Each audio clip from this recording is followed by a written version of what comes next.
So where was I? I was talking about the Irish melon colony. Listen to me. The Irish melon colony. It's the melon colony. We grew the Irish melons, but we all starved in the wintertime when the Irish melons went bad in the Great Irish Melon Blight of 2010. Anyway, I was talking about Irish melancholy. That's how my mother calls it. It's this feeling or whatever that Irish people get. It's just this sad wistfulness, and I think it's really just depression.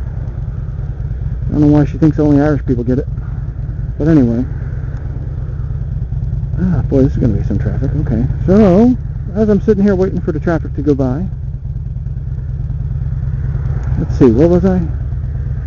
Wow, look at the sky. Nice sky today. What is this with the double blinkies here? Should you actually be on the highway if you're going to be like that? You're going to go, and I'm going to go that. I've got to concentrate here, folks. This is slightly dangerous. This morning I did say that I was in a good mood, and I meant it. I am. I'm in a good mood. I'm happy. It's a beautiful day. I'm feeling alright.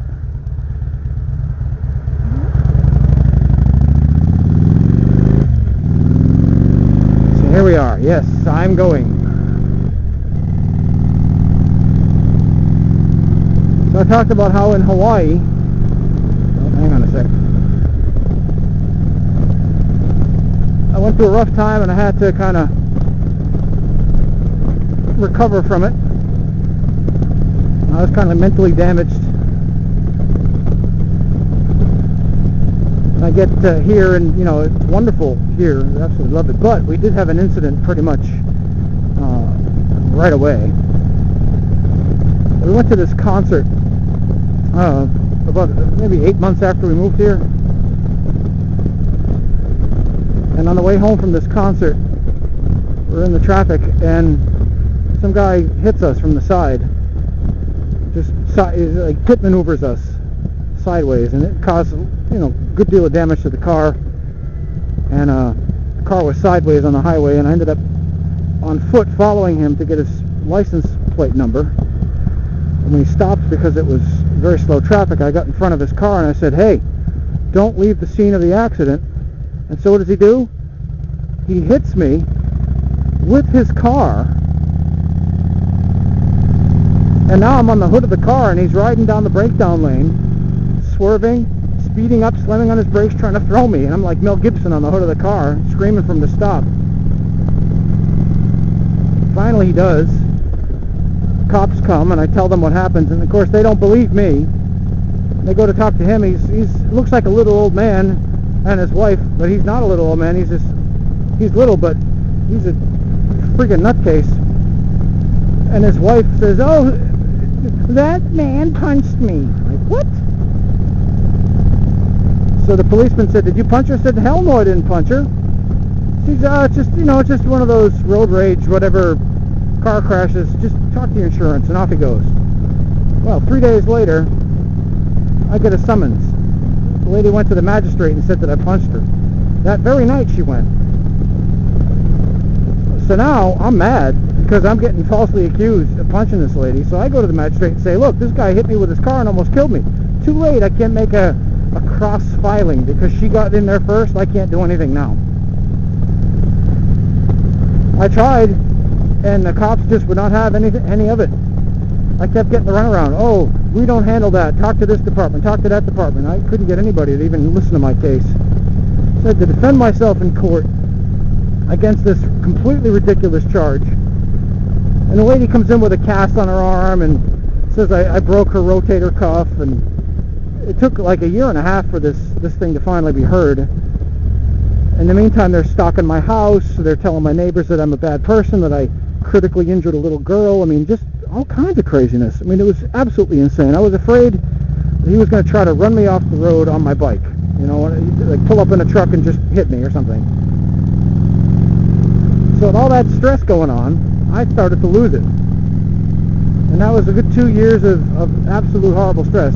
Finally, when I did have the trial, they found me not guilty in like 10 seconds because, get this, the guy has a record as long as my arm for things like terroristic threatening, stalking, assault with a deadly weapon. His wife, she was convicted of grand larceny and served 15 months. I mean, these people are not good people. And she later on ended up suing me, trying to get like $1 million from me for this fake injury of hers. My insurance company ended up representing me because it was a car thing, and they settled out of court against my objections. They settled out of court. $7,000 they ended up getting, but you know, after the lawyer's fees and all that, they probably ended up getting 2 of the bastards. They shouldn't have got 1 red cent. So all of this, as you can imagine, was very stressful, and I just started to lose my temper all the time.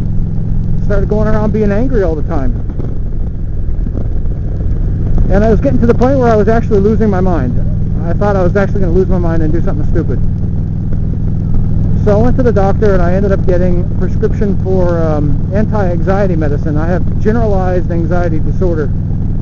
They put me on medicine for it, and I'll tell you what, it has made all the difference in my life. I never realized how much of a miserable person I was before. I was always feeling kind of unhappy and it's not right. A little bit of anxiety all the time. It's gone now. I don't have that at all. Wonderful now. It's like, what if you've lived all your life in a cloudy place and then suddenly you move to Florida? You say, oh my God, you can actually live like this? The sun actually shines? There's a sun? There's blue sky? Oh! So yeah, I'm a happy camper. I have been for a couple of years now. So I've learned that you don't have to go through life miserable. There are things that you can do. You can go to therapy. You can, I don't know, write a journal. Those things didn't work for me. It ended up having to be pharmaceutical. And you know what? A lot of people are ashamed of that, and I was a bit ashamed of it, and maybe you guys might think less of me, but oh well. I'm a happy guy.